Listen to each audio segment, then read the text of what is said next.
Hola, bienvenidos a un episodio más de esta serie que estamos creando que es Conociendo Montessori, una serie creada para justo resolver estas dudas genuinas que surgen sobre el método Montessori. Y para platicar del tema que vamos a tener hoy tenemos a Gaby Hernández y a Beñanet Rodríguez, quienes son guías del colegio, apasionadas de verdad del método Montessori. Y el tema de hoy es Montessori es para todas las edades y qué pasa en un ambiente Montessori, qué es un ambiente Montessori. Entonces, pues primero vamos a atacar el para qué edades son, para quién funciona, si nada más es para pequeños o es para grandes o es para todos. ¿Nos pueden platicar qué sucede ahí? Bueno, la doctora Montessori, en un barrio que se llamaba San Lorenzo, en Italia, le encargaron un grupo de niños de diferentes edades y ella preparó ese ambiente con trabajos distintos, con materiales distintos, y cuando ella empezó a ver que se concentraban, cuando ella empezó a ver que realmente su interés era muy variado, ella se sienta y empieza a observar qué es lo que necesitan estos niños. Entonces el método Montessori se basó mucho en la observación de lo que ella vio en los distintos ambientes. Entonces, a partir de todas esas observaciones, ella empieza a llamarle el ambiente de casa de los niños, niños de 3 a 6 años, el taller 1, que son niños de 6 a 9 años, taller 2, de 9 a 12, y la comunidad de adolescentes, que es de 12 a 18 años. ¿Por qué el nombre taller? Yo nunca lo entendí desde que iba a la escuela. No entendía por qué no es nada más primero o segundo. ¿Qué quiere decir taller? Bueno, pues taller es como un laboratorio en donde los niños van a hacer no nada más leer libros, sino que es poner en práctica todo lo que se está aprendiendo. Entonces pueden hacer diversas actividades como estar en el ambiente, salir del ambiente, estar en algún laboratorio, ir a museos, ir a la vida cotidiana. Entonces, por eso es un taller. O sea, literal es como un taller mecánico, pero este es un taller del aprendizaje. Así es. Ok, ya entendí. Una pregunta resuelta, gracias. Y fíjate que completando la información que mencionaba Gaby a tu pregunta, pues Montessori es una filosofía de vida. Entonces, pues es para todas las edades. Obviamente desde que nace, bueno, María Montessori divide en 4 planos, que es desde que nace hasta los 24 años de edad, pero sin embargo es una filosofía que aprendes y lo llevas para toda tu vida. O sea que en la práctica podría existir universidades Montessori, o de alguna manera las universidades son un poco Montessori, ¿no? Porque ya el estudiante llega, en teoría, con un interés genuino, ¿no? Sobre lo que ya quiere aprender. Pero el método finalmente se aplica tradicionalmente, pero digamos que podría funcionar una universidad Montessori. Claro, y debería de ser porque justamente en Montessori los preparamos para la vida. Oh, qué increíble. Entonces, respondiendo, sí es para todas las edades. Sí. No importa que tu hijo no haya nacido en este método. O sea, puede entrar un niño a taller 1 que es primaria de venir de otro sistema. ¿Cómo funciona eso? Sí, de hecho, pues me ha tocado recibir a niños. Yo estoy ahorita en taller 2, que es primaria mayor, 4, 5 y 6 grado. Okay. Sin embargo, he recibido niños que vienen de escuelas que no son nada Montessori, que son completamente tradicionales, y pues les cuesta a lo mejor un poquito de tiempo irse adaptando, pero sin embargo Montessori es para todos. Entonces sí, se pueden adaptar, y a veces pues tienen hasta mucho más interés porque ven que los otros niños ya lo viven y lo comparten todos los días. Entonces es como contagiarse de ese gusto. ¿Y cómo lo experimentan? O sea, que digo, yo sé cómo lo experimentan porque lo he vivido, pero ¿cómo ves tú a estos estudiantes que vienen de una escuela tradicional y se enfrentan a un mundo completamente nuevo? Mira, pues algo que me encanta de verlos es cuando consiguen muchos eurekas. Nosotros les llamamos así, que lo ven, a lo mejor ellos ya llegan con conocimientos que lo aprendieron pues de manera tradicional, pero cuando lo ven concreto con el material, porque justamente es una parte importantísima de la filosofía Montessori, que es el manejo de material concreto, Entonces, cuando ellos ven cómo están haciendo las operaciones o cualquier otro tipo de trabajo, pero con algo concreto y que lo están comprendiendo, sus ojitos les brillan. Eso me suena, o sea, me queda claro porque no es lo mismo la teoría, sentarse, platicar, hablar de operaciones, historia, biología, lo que tenga que ser, pero al momento que la teoría empata con la experiencia, se produce la verdadera sabiduría, que ya pasó por los sentidos, no nada más es teórico. Y por supuesto que esos eureka son bien valiosos. Dicen en el golf que cuando vas por primera vez y le pegas bien a una bola y lo lograste, dicen, estas son por las que vuelves, ¿no? Entonces, son estos momentos de decir, ¡guau! Sí, ya lo logré. A mí me pasa. Creo que los momentos de eureka también se deben de preparar, o sea, no, pueden surgir espontáneamente, pero si los preparas, si tú tienes claro como cuáles son tus dudas, qué es lo que quieres resolver y caen las respuestas, es cuando se vuelve verdaderamente valioso, ¿no? Sí, y sobre todo porque lo hacen suyos. Voy a platicarte una experiencia que he tenido con la oportunidad de trabajar con, pues, jóvenes, ya digamos, adolescentes o adultos, jovencillos, que fueron estudiantes de sistema Montessori, sin embargo, pues tuvieron un tiempo que no estudiaron, y cuando retoman sus estudios, pues entonces quieren saber o recordar, ¿no? De qué era lo que pasaba. Y me ha tocado que simplemente al regresarlos o explicarles cómo era el material, se les facilita retomar el conocimiento o aprender cosas nuevas. Yo en lo particular me sé perfectamente porque lo viví y lo veo gráficamente. Y no creas que soy una eminencia, ni mucho menos de las matemáticas, pero si algo se me quedó guardado es cómo es un binomio al cubo y cómo es un trinomio al cubo. Me sé la fórmula porque veo lo que está sucediendo. El binomio y el trinomio al cubo es un material increíble que pone gráficamente la fórmula. Entonces, al irla construyendo y sabiendo qué es lo que está sucediendo, pues tu cerebro se expande. Aún no sé para qué lo uso un binomio al cubo en la vida, pero lo único que sí sé es que esta expansión de mente, digamos, pensamiento, da lugar a que también nuevas ideas, nuevos conceptos entren, ¿no? Yo creo que para eso funciona finalmente, ¿no? Porque no veo niños como que, bueno, tal vez algunos, pero pues, ¿de qué te va a servir una raíz cuadrada en la vida si no es nada más para expandirte, ¿no? Tú, Gaby, ¿cómo ves eso? Y también le damos bienvenida, ya llegó Mariana Sánchez, ¿cómo estás? Hola, Gerardo, buen día, gracias. Perfecto.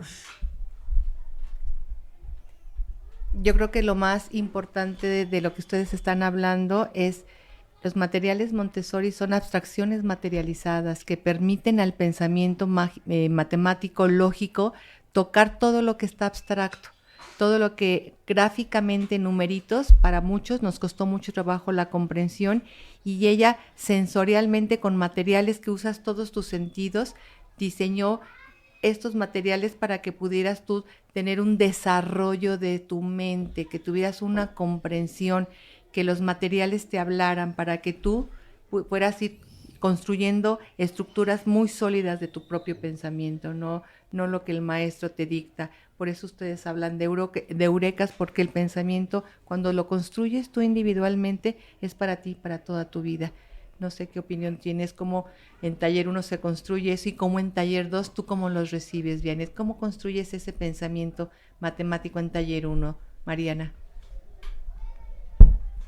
Bueno, pues en taller 1 están los niños que tienen edades entre 6 y 9 años, pero los niños que ya estuvieron previamente en casa de los niños, pues tienen ya como todos estos conocimientos previos que cuando llegan a taller 1 van aumentando como de reto, digamos, ¿no? Porque muchos materiales, muchas presentaciones ya las conocieron ahí, pero ahora el reto en taller 1 es ver qué más puede pasar, ¿no? En casa de los niños tal vez lo vieron de manera sensorial, como el binomio, el trinomio, las barras numéricas, y cuando llegan a taller empiezan justamente a tener este razonamiento de por qué está pasando no sé, tal proceso. Sí.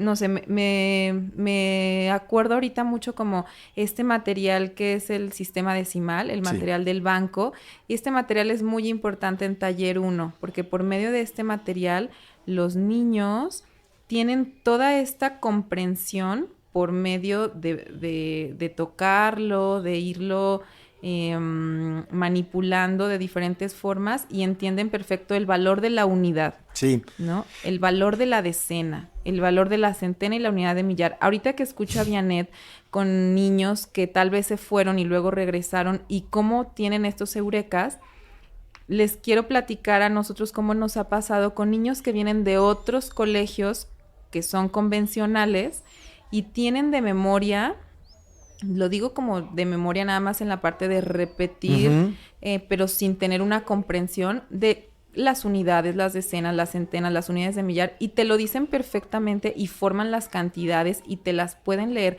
pero cuando les presentas con el material, dicen, ya lo entendí.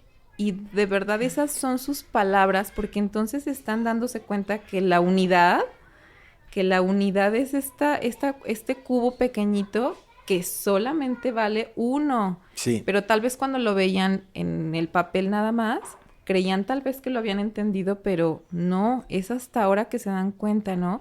Y cuando van viendo la barra del 10, que son 10 unidades juntas y que te forman una decena, sus caras son de asombro, es ¡guau! Ya entendí. Y muchos niños te dicen, aquí es la que llevábamos, porque están acostumbrados, tal vez, bueno, yo estuve en una escuela tradicional todo el tiempo, y no sé si a ustedes les pasó que anotas hasta el numerito arriba, ¿no? Sí. Que es la que llevas, y acá los niños se dan cuenta que no, aquí no llevas nada. Aquí haces como este cambio de 10 unidades, lo cambias por una decena, ¿no? Y vas haciendo todo este cambio conforme van pasando las jerarquías. Sí, en mi experiencia, eso para mí fue, creo que trascendental, porque yo me acuerdo que tenía una novia en la universidad que no podía conceptualizar la palabra millón. Y yo decía, ¿cómo? O sea, ¿cómo que no sabes? Ni siquiera entendía como qué sucedía cuando pasaba 1,000,000. Y sí, recordando el material de, ¿cómo se llama el material de, las jerarquías? Las jerarquías. Yo siempre que hablo de la palabra millón me imagino esta unidad multiplicada y solamente veo un cubo verde, ¿no? O sea, para mí el millón es el cubo verde. Entonces, eso me hizo simplificar muy fácil las cosas, pero yo lo tomaba por sentado porque pues fue un conocimiento adquirido, pero entonces no es tan anormal el no poder conceptualizar las cosas. Imagínate qué cosa tan complicada para un mundo que o sea, habla de millones normalmente este mundo y no poder ni siquiera aterrizar y saber en tu mente qué es, ¿no? Y fíjate que en taller 2, dando continuidad a lo que mencionaba Mariana, justamente pasa esto con el niño, de que ya lo vivió en taller 1, pero ahora en taller 2 quiere saber más. Si en taller 1 contaba o logró los millones, como lo estás mencionando ahorita, entonces en taller 2 es, ¿qué sigue? Oye, ¿y cómo se lee la cantidad de que tiene más dígitos? ¿Cómo se va a decir el de después de 8 millones? ¿Cómo se forma esta cantidad? Entonces en taller 2 ya es mucho de retos. Ya lo aprendí, pero ahora ¿para qué me va a servir? Que era lo que preguntabas hace rato. ¿En dónde lo puedo utilizar? ¿Cómo lo puedo comprobar? ¿Qué más puedo hacer? Y sobre todo el reto es, ya lo puedo hacer sin material. Y entonces empiezan, pues obviamente vamos avanzando con las presentaciones y cuando ellos logran o comprenden ya lo que el objetivo o el aprendizaje, entonces que dejan solitos el material, pues para ellos es todo un éxito. Está increíble y ahora que lo platico también me va haciendo sentido esta parte cósmica. Todo se repite en la galaxia, en los patrones, son como ciclos, ¿no? Entonces, hablando de este millón, de que va de la unidad, pues cuando tú querías conceptualizar ahora 10 millones, pues en vez de imaginarte la unidad pequeñita, te imaginabas 10 cubos verdes gigantes. Entonces dices, wow, esto se pasa. Y a mí algo que me dejó Montessori muy grabado en mí, y creo que es parte de mi esencia, es que este amor por el aprendizaje y lo que está hacia afuera, hablando de millones, pues también te vas a los millones de años luz, todas estas dimensiones del tiempo que también son inmensas. Y cómo está en el ejercicio de la línea del tiempo, también te enseñaban el calendario cósmico y se te abría la mente. Yo me acuerdo tener 6, 7 años y ya pensar en el infinito y decir, o sea, creo que en mi mente ya cabía el infinito. O sea, el decir, es más allá de lo que tú puedas creer, va más allá de tu concepto mental, y eso a mí me volaba la cabeza y me hacía empezar a querer cuestionar sobre qué pasa en las constelaciones, las galaxias, y para mí era muy frustrante también el decir, chin, nunca voy a conocer una galaxia porque está a miles de años luz. Fíjate que ahorita que estás hablando de ese tema, Gerardo, recuerdo que hace algunas semanas o meses, no recuerdo muy bien, justamente en una reunión que teníamos de trabajo con todos los guías y con Gaby, hablábamos de esta parte que María Montessori se refería como a la belleza del ambiente, ¿no? Como a la estética. En el podcast pasado hablábamos del ambiente preparado y ayer lo estaba escuchando y justo me acordé de esta belleza de la que María Montessori hablaba y tiene todo que ver con lo que estás diciendo ahorita, ¿no? Que esta belleza que hay en los ambientes tiene que ser una belleza basada en el orden, porque tiene que ser este orden y esta perfección que existe como en el universo. Uh-huh. Y ahí es donde se empieza a transversalizar de alguna manera como un tema con el otro, como tú dices, ¿no? Y cómo podemos ver el material de las jerarquías del millón en las presentaciones de cuando empezó a existir la Tierra y cómo se fue desarrollando todo el universo. Y justamente los niños van haciendo estas, ¿cómo podremos llamarlo? Como estas comparaciones, ¿no? Y dicen, claro, hace tantos millones de años, cuando ven la línea de la vida, uh-huh, o cuando ven la línea negra o el reloj de las eras, sí, y se quedan sorprendidos y ahora ha pasado tanto tiempo y entonces tienen este interés de ver cómo van a formar este número tan grande de millones de años que han pasado, ¿no? Sí, y del que son parte ellos, ajá, también, ¿no? Que eso es bien increíble porque lo que dices me hace sentido y justo la eureka es eso, ¿no? Como el poder integrar este conocimiento, cómo se puede aplicar aquí y allá y cómo todo forma parte de algo, ¿no? Y creo que también el ambiente, hablando del ambiente y las edades, pues funciona igual, o sea, el mundo es tan diverso, tan caótico, pero al mismo tiempo tan perfecto que nada más es, si no me equivoco, llevarlo hacia un lugar, hacia un taller de aprendizaje en donde es universal, donde hay diferentes tipos de conocimientos, diferentes perspectivas de cada niño, incluyendo guías, entonces todo eso empieza a nutrirse, ¿no? Hay una característica que tienen los materiales Montessori, que es la ulterioridad, que todo está conectado con todo. El material de matemática está conectado con el de geometría está conectado mucho con la parte del lenguaje, y entonces esto ella lo descubrió de una manera innata, nada más de verlo, cómo los niños podían conectar todo esto, porque su término educación cósmica, pues la palabra cósmica existe desde siempre, nada más ella pudo aterrizarlo llamando a los niños, hay que entregarles todo el universo, cómo funciona, para que lo descubran, que se sientan plenos para saber contestar grandes preguntas que a la humanidad se hace y se sigue haciendo, ¿no? ¿Para qué estoy aquí? Sí. ¿Cuál es mi misión? ¿De dónde vengo? ¿Cómo es posible que somos un polvo cósmico y ahora somos un mundo lleno de tantas cosas que existen en el universo? Yo creo que los niños de Taller 1 tienen todo un trabajo, como explicó Mariana, se les enseñan grandes lecciones, y en Taller 2, ¿cómo hacen estos eurekas, Bianet, cuando ya han visto tantas veces la línea de la vida, tantas veces han visto el Dios sin manos? ¿Qué pasa con el niño de Taller 2? Fíjate que nunca dejan de sorprenderse. Por ejemplo, el lunes, en esta semana, tuvimos la visita de un neurólogo, neurocirujano, que nos platicó sobre el cerebro, ¿no? El sistema nervioso.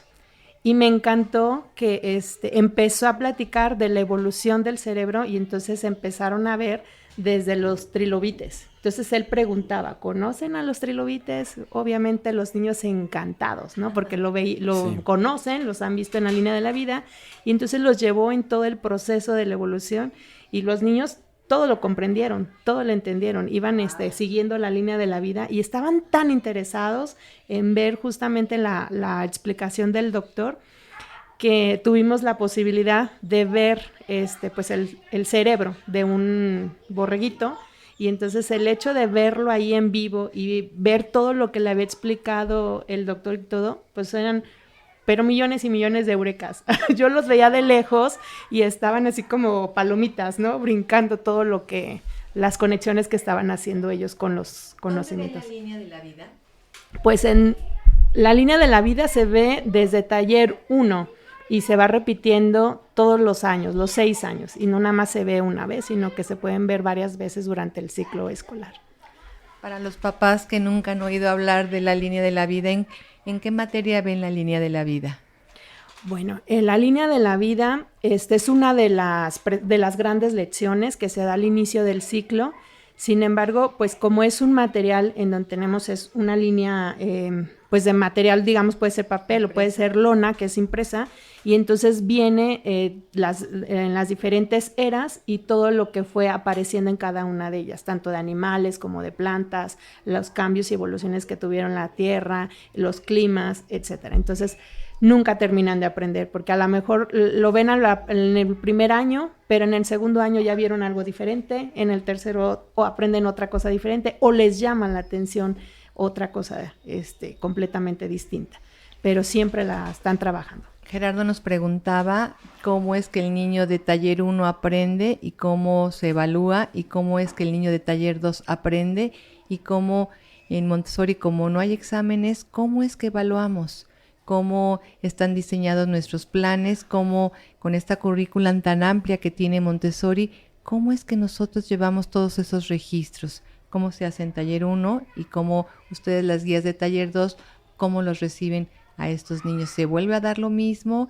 ¿Hay una continuidad para los padres que no conocen muy bien este programa? ¿Nos podrían platicar un poco acerca de esto? Claro, en taller 1, bueno, los niños están, en todos los niveles, pero los niños están descubriendo todo el tiempo algo en cada presentación. Y si la repiten 3 veces, 4 veces, en cada vez que la repiten, descubren algo. Aquí el guía no solamente va guiando, va acompañando, haciendo preguntas, pero nunca da las respuestas, ¿no? Aquí el propósito es que los niños descubran. Es que tengo muy presente un niño que habla de los enigmas siempre, ¿no? Entonces, me acuerdo, él ha trabajado con un material donde cada vez que lo repetía, él descubría algo increíble y se lo guardaba, ¿no? Entonces, se le volvía a dar otra presentación de un mismo material y decía, ya descubrí otra cosa, ya descubrí otra cosa. Hasta tenía una lista de todas las cosas que ha descubierto.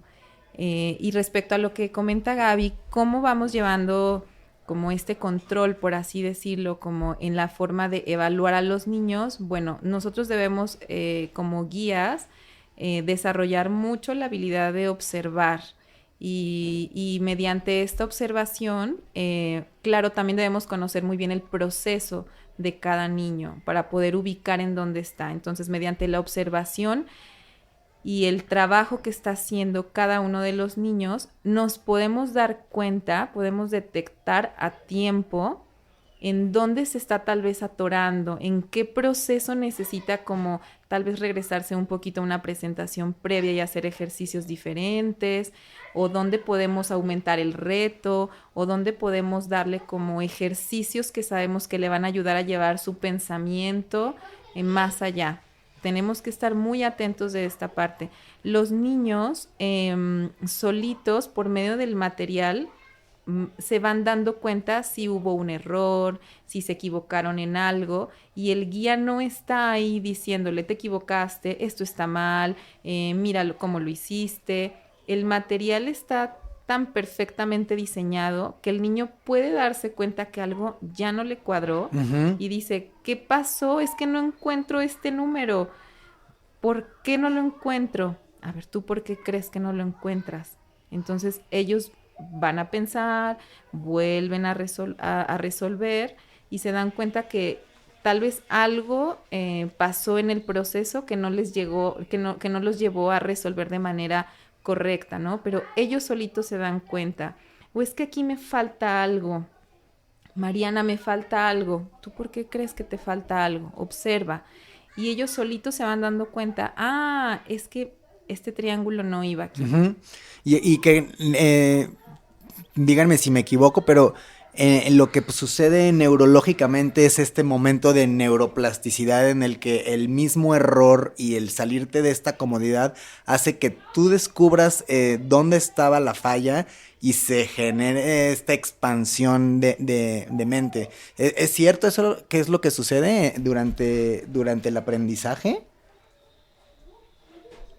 Así es, los niños logran desarrollar esta habilidad por medio del trabajo, de la repetición, de los diferentes ejercicios que cada presentación tiene. Hay hasta 30 y tantas, 40 y tantas ejercicios que se pueden dar de una sola presentación. Entonces, imagínate cuántas oportunidades tienen los niños de estar practicando, de estar dándose cuenta de lo que pasa, de lo que no es viable también, ¿no? Dentro de una presentación o dentro de un ejercicio. Y fíjate que en base a lo que comenta Gaby, de cómo evaluamos, cómo podemos llevar a los niños como a este trabajo. Luego se piensa que en Montessori los niños hacen lo que quieren todo el tiempo, ¿no? Y no, dentro de Montessori hay una currícula que se tiene que cubrir.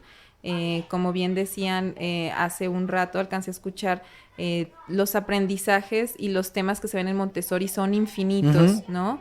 Entonces, dentro de todos estos temas, las guías llevamos dentro del ambiente un récord de presentaciones que van de lo más sencillo a lo más complejo, ¿no? Y este récord está increíble porque empieza desde lo que tienen que ver en casa de los niños, pasa por una etapa transitoria que luego se tiene que retomar en taller 1 y luego que creo que hay como otra etapa como transitoria, ya no, ¿verdad? No, ya no. Ya pasa directo a taller 2 y entonces nosotros tenemos que ir llevando como todo este registro de presentaciones que los niños han tomado y vamos registrando de manera muy cuidadosa cuál es el proceso en el que va cada uno en cada presentación. Y esto nos ayuda, es una base fundamental para poder planear cada semana, cada 15 días o de manera bimestral, según las necesidades de nuestros grupos. Y estos, digamos, hitos que encuentran dentro de este aprendizaje, ¿es para cada estudiante o es grupal?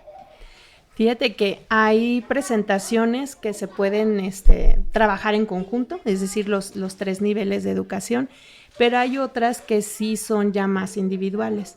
Entonces, aquí es donde decimos, seguimos el ritmo y el interés de los niños, como lo mencionó Mariana.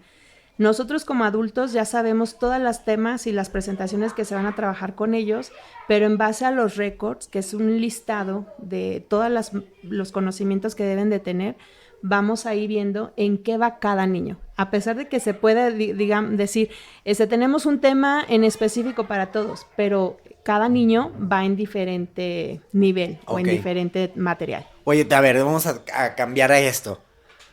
Yo me acuerdo cuando era estudiante en la secundaria y en la prepa, y yo creo que también en la carrera, que cada nuevo ciclo, mi fama me precedía. Entonces llegaba al nuevo ciclo y se veía perfectamente que la maestra pues ya se sabía todas mis mañas, todo lo malo, y luego yo ya empezaba con un hándicap. ¿Cuáles son los retos para ustedes como guías cuando vienen estudiantes, digamos, que que están más fuera de la caja? ¿Qué sucede? ¿Cómo lo viven? Fíjate que cuando ocurre esto, Gerardo, hacemos un plan muy personalizado para ese niño o para ese estudiante, ¿no?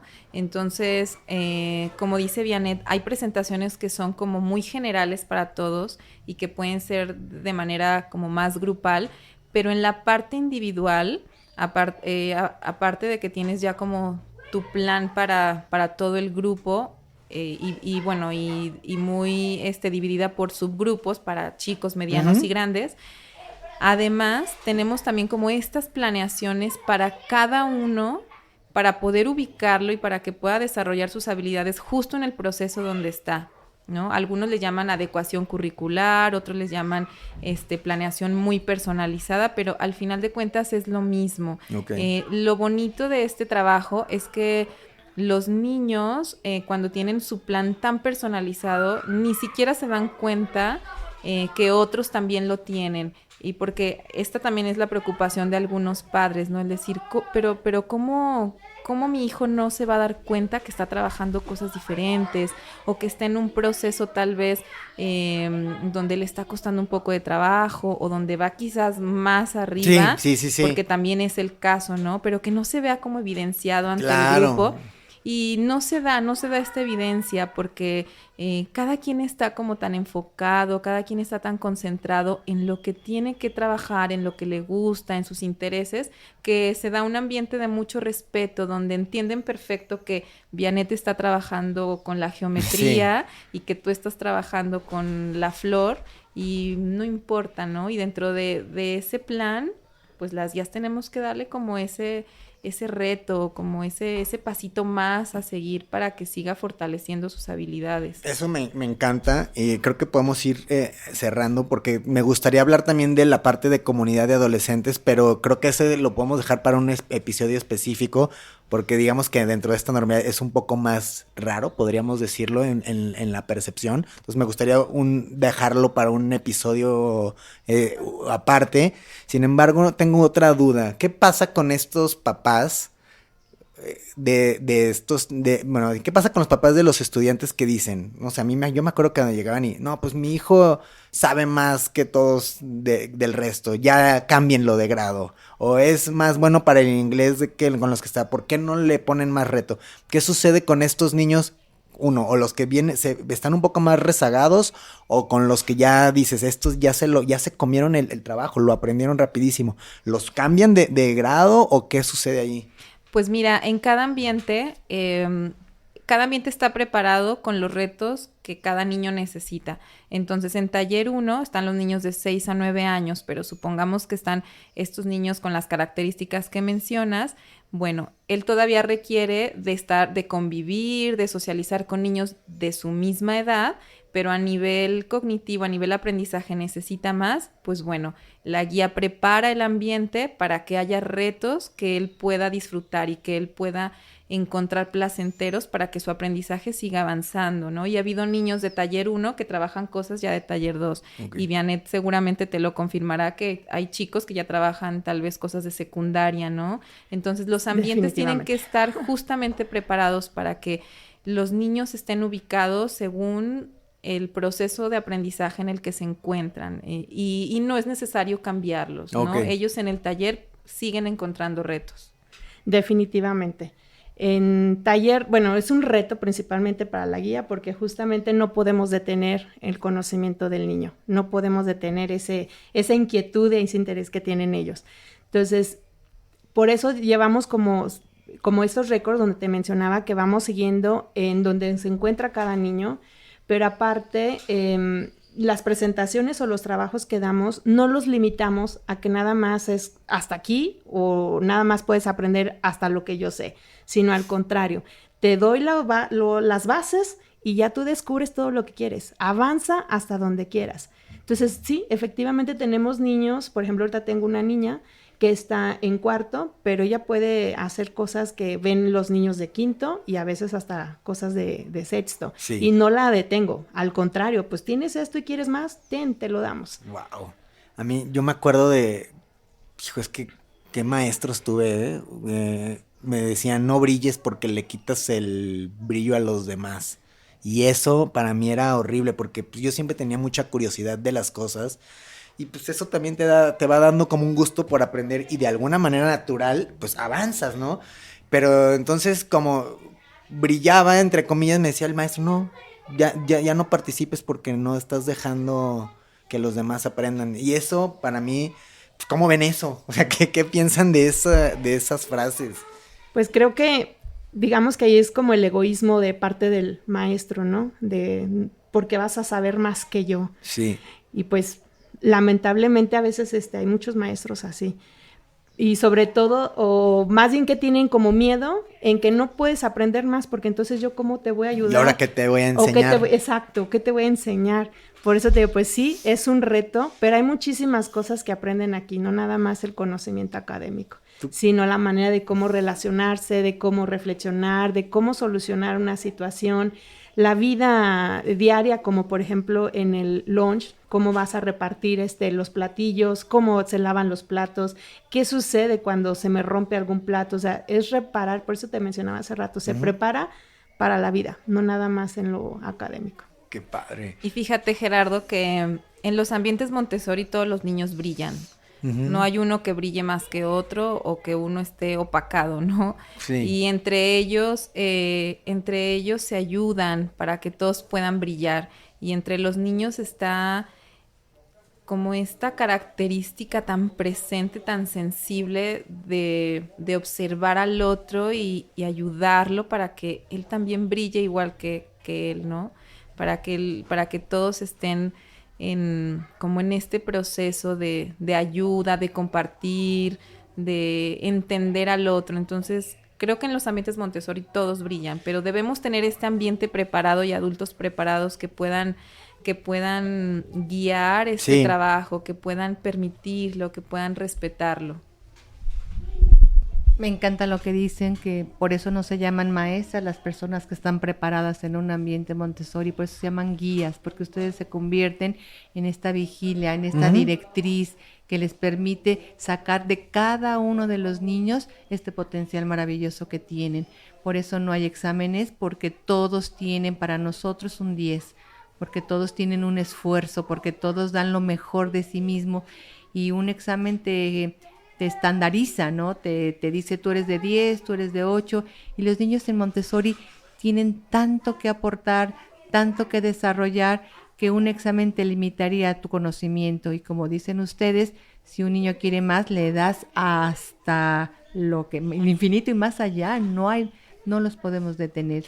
¿Cómo? Las maestras Montessori se llaman guías porque se vuelven vigilantes, directrices, acompañan no nada más en lo académico, todo el tiempo los están guiando de una manera muy amable a darse cuenta cuando cometen un error, no lo señalan, sino acompañan.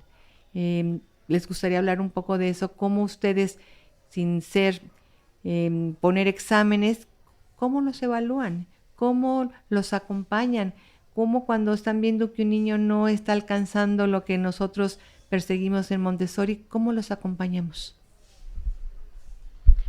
La evaluación en Montessori es constante, todos los días, como lo mencionó Mariana, es con la observación, los materiales que también te van a llevar a un resultado, o sea, te van a guiar si están el error o no.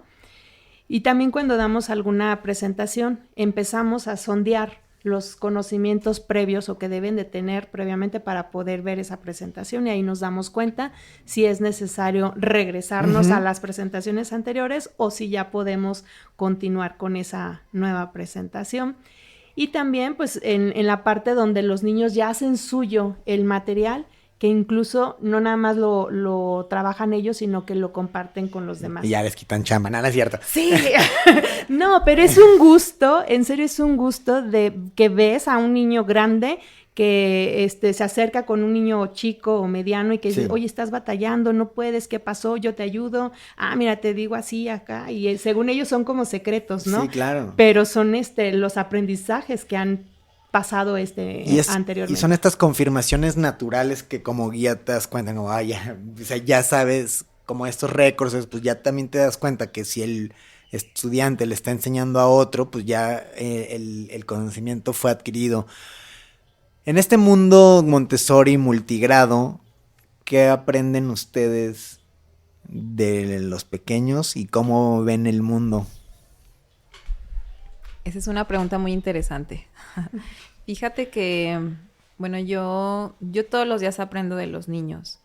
Ellos son como nuestros grandes maestros, porque ellos simplemente son, ¿no? Y ellos no tienen estos prejuicios que como adultos nosotros a veces ya tenemos en base a la experiencia, o no sé, habrá diferentes motivos, ¿no? Entonces, el ver cómo entre ellos van aprendiendo de manera natural, es así, natural, ¿no? Entonces, no es esta regla que tal vez hace tiempo, porque hace años, porque a mí me tocó que tienes que respetar a tus mayores, ¿no? Pero también hay que respetar a los menores, a los medianos, y aquí se da el respeto entre todos, ¿no? Entonces, creo que estas frases que antes se utilizaban no aplican en Montessori. Aquí es un respeto general, universal para todos, y podemos ver en los ambientes cómo los niños grandes siguen aprendiendo de este orden, de esta estructura, de esta calma que los niños pequeños tienen. También puedes ver cómo los niños medianos en el ambiente logran dar el equilibrio al grupo, porque ya pasaron como la etapa de ser chicos, donde están como en adaptación, están conociendo, están integrándose al grupo, y están como a un paso de ser grandes también. Entonces observan mucho el ejemplo de los grandes para replicarlo también, pero justamente existe este respeto entre todos, donde lo que todos piensan y lo que todos dicen es importante, y todos aprenden de todos. Y yo creo que los adultos que estamos con ellos estamos todos los días en un constante aprendizaje, ¿no? Los niños nos dan grandes lecciones de amabilidad, de respeto, de justicia, de ética. Entonces, como adultos tenemos que estar muy, muy bien preparados, ¿no? Y saber que no somos más que los niños, que somos iguales, ¿no? Y que aprendemos igual que ellos, y que estamos en este proceso de acompañarlos. Sí, claro. Es que aprendemos muchísimo. Todos los días aprendemos de ellos. A mí me toca la etapa donde pues empiezan a ser ya adolescentes, ¿no? Preadolescentes. Entonces hay muchos cambios en ellos, en donde ellos aprenden de sí mismos, pero digo, bueno, yo aprendo todos los días a llevar, como dicen ellos, la reflexión, la solución de conflictos, cómo buscan pertenecer unos a otros. Es que todos los días me quedo en serio sorprendida de todo lo que aprendo. Si yo de chica hubiera tenido la oportunidad de estar en una escuela Montessori, no sé, estaría mucho más encantada y enamorada de esta filosofía, o no sé qué pasaría, porque la verdad, siendo grande y a pesar de que ya tenía, según yo, muchos conocimientos, sigo aprendiendo todos los días. Pues es que creo que el error es creer que ya aprendiste, ¿no? O sea, siempre es muy limitante eso. A mí lo que más me gusta, porque soy una persona muy musical y me gusta como clavarme en la música, y no nada más lo que me gusta, sino sobre todo en lo que no me gusta, y yo escuchar a los niños hablando de estos nuevos géneros musicales que a nosotros como adultos luego decimos, ¿qué es esto? Eso ni es música. Pero si profundizas y empiezas a ver qué es lo que les gusta, qué entienden de estas cosas nuevas, aprendes muchísimo y te das cuenta también que pues ellos también tienen una capacidad increíble de hacerse escuchar, y cerrando con esto de la música, pues algo les está resonando de este mensaje, y creo que es muy multigrado el decir, no te voy a juzgar por lo que escuches, sino quiero entender qué es lo que te gusta de esto, y te empiezas a dar cuenta que pues es lo mismo que les gusta de lo que a mí me gustaba, y el ciclo, como hablábamos de la unidad, del millón, pues se vuelve a repetir, ¿no? Entonces, pues creo que el mensaje hoy es, como papás que estamos interesados en la crianza de nuestros hijos, como nuevos próximos papás o que quieren cambiar de método, hay que abrir la mente. El mundo es cuestión nada más de abrir los ojos para darse cuenta cómo funciona el mundo, y poder llevar esto a la crianza y a que los niños puedan desarrollar su potencial con retos siempre, pues es muy, muy valioso. No sé si quieran dar alguna conclusión, algún saludo. Sí, fíjate que con esto que estás casi cerrando, Gerardo, aquí tengo un cuaderno que tiene justo a María Montessori, me gustaría leer lo que dice. Dice, siembra en los niños ideas buenas, aunque no las entiendan. Los años se encargarán de descifrar en su entendimiento y hacerlas florecer en su corazón. María Montessori. Y justamente es, yo creo que brindar siempre espacios donde los niños puedan desarrollarse de manera natural. Creo que dándoles la oportunidad de que los niños tengan eso, el tiempo va a ir dando como las respuestas, ¿no? Sí. En un momento yo le decía a Gaby, no sé en qué momento pasó esto en el grupo, no sé en qué momento pasó esto con este niño, ¿no? Y en esta plática me decía, ese es el trabajo, ¿no? Como ir sembrando poco a poco, y tal vez a mí en taller 1 no me toca como ver como el resultado, verlos florecer, ¿no? Pero en taller 2 a Vianney tal vez ya le toca ver todo lo que trabajó en taller 1, desde casa de los niños, comunidad infantil. Entonces, yo creo que seguir preparando los ambientes, y no me refiero como los ambientes en el ambiente Montessori en el colegio, sino los ambientes que están afuera también, ¿no? Como preparar tu casa, tu hogar, preparar estos espacios, cuidar qué les estamos dando a los niños, a qué les estamos dando oportunidad. Justo hace algunos días tuvimos esta plática con Gerardo Mendive, donde también nos hablaba de la sobreestimulación. Entonces, muy importante cuidar esto, ¿no? De qué están rodeados nuestros niños.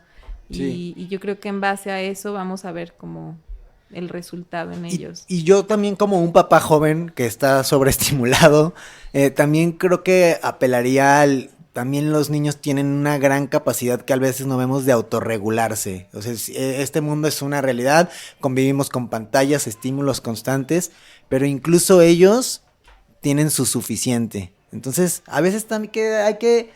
O sea, creo que como un buen ejercicio, si ya le vas a quitar la tablet, antes de que se la quites, ve, chance te la va a entregar al minuto.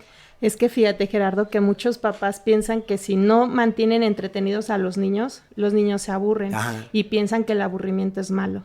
No. Sin embargo, en esos momentos es cuando aparece la imaginación, la creatividad, y pues vienen hasta experimentos o cosas nuevas. Yo busco como papá el aburrimiento, porque otra vez mi hijo hacía el segundo, estoy aburrido. Y yo, ¿aburrido de qué? Y aunque tenga 4 años le dije, todo lo que nos gusta, la música, el cine, los libros, la ciencia, todo nació de alguien aburrido. El fútbol se creó de alguien aburrido. La Así música entonces, no le tengas miedo, papá, al aburrimiento. Abúrrete y ve de qué nace de ahí. Y sí es cierto también, hay que entender que también pues las pantallas son los nuevos chupones. Y es que el chupón es un mal nombre, pero en inglés se dice pacifier, o el pacificador.